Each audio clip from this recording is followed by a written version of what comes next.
Hello friends, अगर आपका PF का पैसा किसी ट्रस्ट वाली कंपनी में जमा होता है तो उसे किस प्रकार से आप ट्रांसफ़र कर सकते हैं और किस प्रकार से उसे विड्रॉल कर सकते हैं, क्योंकि इसमें नहीं तो आपका पीएफ का पैसा विड्रॉल हो पाता है और नहीं ट्रांसफ़र हो पाता है और आपकी पीएफ ट्रस्ट वाली कंपनी की पासबुक आपको शो नहीं कर पाएगी। जैसे कि मैं यहाँ पर आपको दिखा देता हूँ कि अगर आप अपनी पीएफ की पासबुक चेक करना चाहें तो आपको इस तरह से दिखाई देगा कि मेंबर आईडी है, तो मैं उनको ओपन करके मैं यहाँ पर आपको दिखा देता हूँ। जैसे मैं इनकी ये जो पासबुक है इसको ओपन करूँगा तो यहाँ पर आपको दिखाई देगा कि इसकी पासबुक को ओपन किया तो यहाँ पर देखिए लिखा हुआ है passbook not available this member ID as this pattern to exempted establishment trust. तो यहाँ पर देखिए आपको दिखाई दे रहा है ट्रस्ट। तो इसको देखने के बाद में यहाँ पर आप समझ सकते हैं कि इसका जो पीएफ का पैसा है वो ट्रस्ट में जमा होता है, न कि पीएफ ऑफिस में। तो इसकी पासबुक है वो नहीं तो डाउनलोड हो पाएगी और नहीं इसका अमाउंट दिख पाएगा। तो दोस्तों मैं आपको बता देता हूं कि पीएफ ट्रस्ट क्या होता है। हमारे देश में 1500 ऐसी कंपनियां जो पीएफ का पैसा खुद मैनेज करती है, यानी कि इन कंपनियों का पीएफ का पैसा ईपीएफओ में जमा नहीं होता है बल्कि कंपनी खुद ही अपनी कंपनी में मैनेज करती है। इसमें आपको परेशान होने वाली कोई दिक्कत नहीं है, क्योंकि जो रूल्स ईपीएफओ पर लागू होता है वही रूल एक पीएफ ट्रस्ट वाली कंपनी पर भी लागू होता है। जो इंटरेस्ट आपको ईपीएफओ में मिलते हैं वही आपको एक पीएफ ट्रस्ट वाली कंपनी में भी मिलेंगे।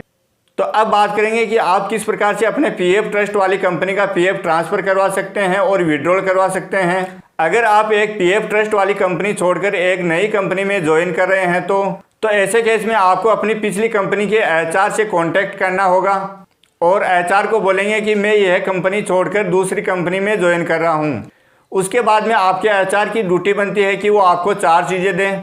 सबसे पहले आपको पीएफ अमाउंट की स्टेटमेंट देंगे और उसके बाद में आपको देगा एनेक्सर के। एनेक्सर के में आपकी date of joining, date of exit लिखा हुआ होगा और कितना आपका अमाउंट है और कितना इस पर इंटरेस्ट लगा हुआ है और आपका सर्विस पीरियड कितना है। और तीसरी चीज़ है एक लेटर जिसमें लिखा हुआ होगा कि हमारा ये एम्प्लॉय हमारी कंपनी छोड़कर दूसरी कंपनी में ज्वाइन कर रहा है, कृपया करके यह अमाउंट ईपीएफओ में जमा करवा लीजिए। और लास्ट में आपको एक मिलेगा चेक जितना आपका पीएफ का अमाउंट बन रहा है। ये कटेगा आपकी जो रीजनल ईपीएफओ की ऑफिस है उसके नाम से। और यह चारों चीज़ें लेकर आप जाएंगे अपनी प्रेजेंट कंपनी के एचआर के पास, जिसमें आपका प्रेजेंट कंपनी का एचआर फिर से एक लेटर लिखेगा कि यह कर्मचारी यह कंपनी छोड़कर हमारे पास आया है और इसकी पिछली कंपनी का इतना अमाउंट है और इसका चेक यह है, कृपया करके इनके पीएफ का पैसा निकाल कर ईपीएफओ में सबमिट कर दीजिए। और यह लेटर चला जाएगा रीजनल पीएफ ऑफिस में जो भी इस एरिया में आती है।